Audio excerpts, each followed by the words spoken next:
के अलग अलग आचार्य हुए। उसके बाद व्यास जी महाभारत जैसे अद्भुत और विश्व के सबसे बड़े महाकाव्य की रचना किए। व्यास जी इतना सब करने के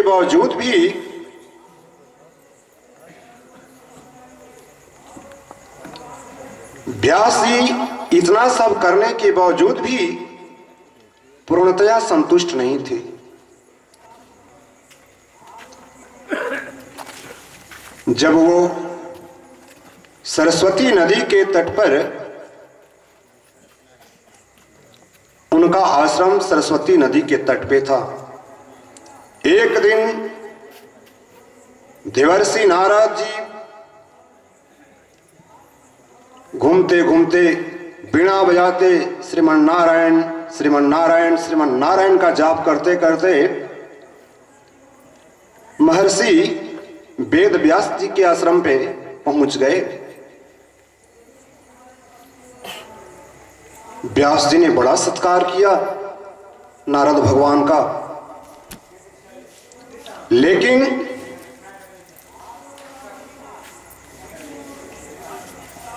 अंतःकरण से उनका जो मन था उद्विग्न था। कल के प्रसंग में जैसा कि आप सभी भक्तगणों ने श्रवण किया, नारद जी भगवान के 24 अवतारों में से एक अंशावतार नारद जी भी थे। नारद जी ने कहा, व्यास जी आप प्रसन्न हैं ना?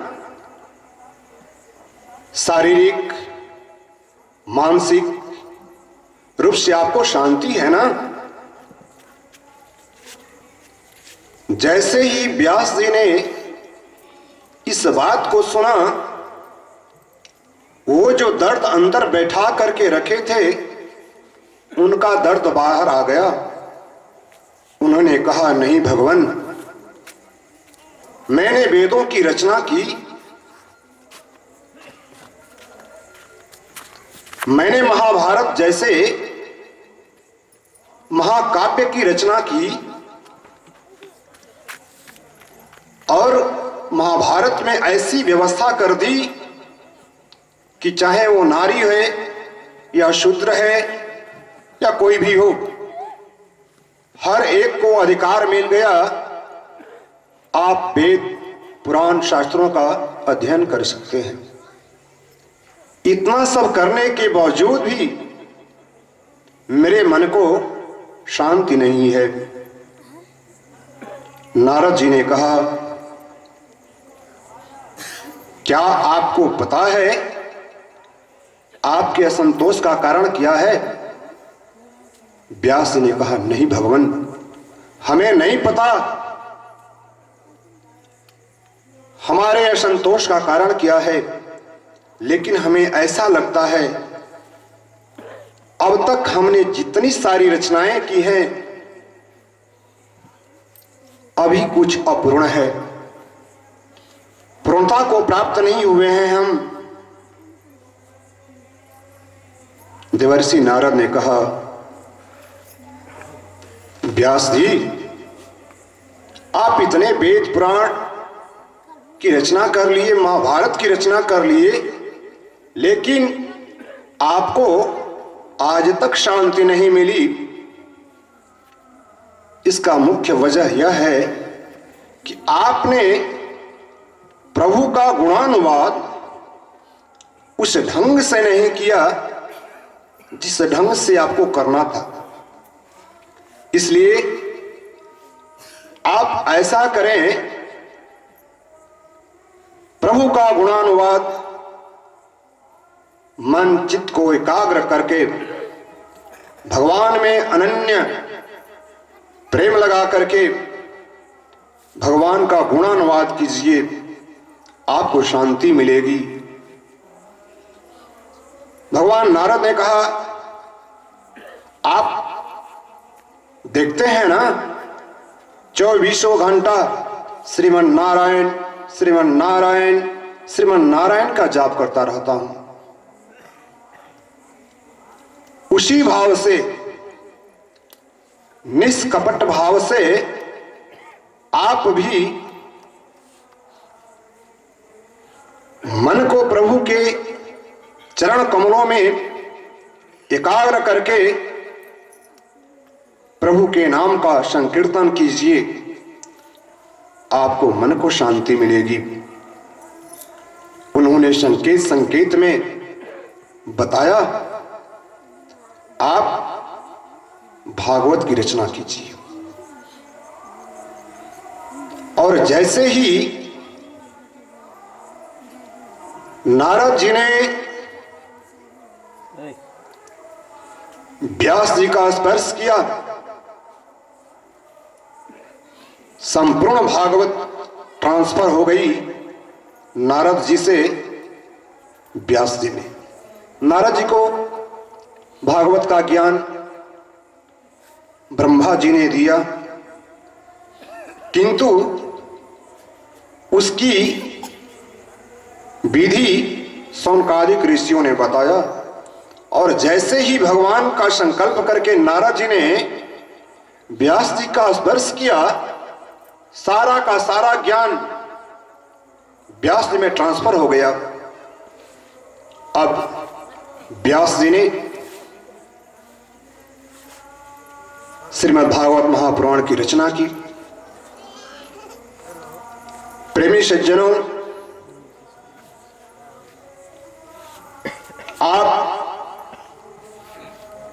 व्यास जी के बारे में जानते होंगे। जैसे कि कल के ही प्रसंग में आया था, भगवान के 24 अवतारों में महर्षि वेद व्यास भी उनका एक अंशावतार है। महर्षि वेदव्यास जी की उत्पत्ति भी विचित्र है। उनके जो पिताजी थे पराशर जी महाराज, एक दिन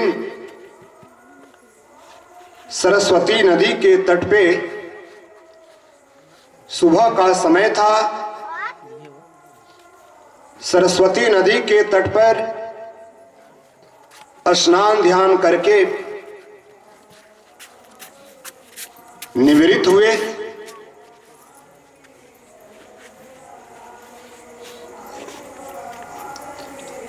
तो पराशर जी भी त्रिकालदर्शी थे। पराशर जी ने देखा, यदि आज किसी के साथ हमारा समागम हो जाए और उस समागम के फलस्वरूप जो दिव्य बालक उत्पन्न होगा वह ऐतिहासिक होगा, वह विश्व का धरोहर होगा। उसी नदी में वसु कन्या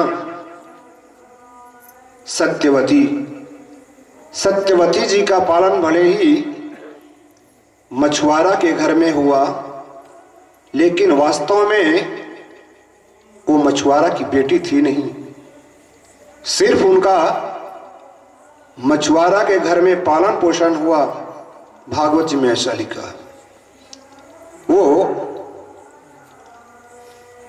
मछुआरा की बेटी नहीं बल्कि वसु कन्या थी, बहुत रूपवती, बहुत गुणवती, और वो भी दिव्य गुणों से संपन्न थी।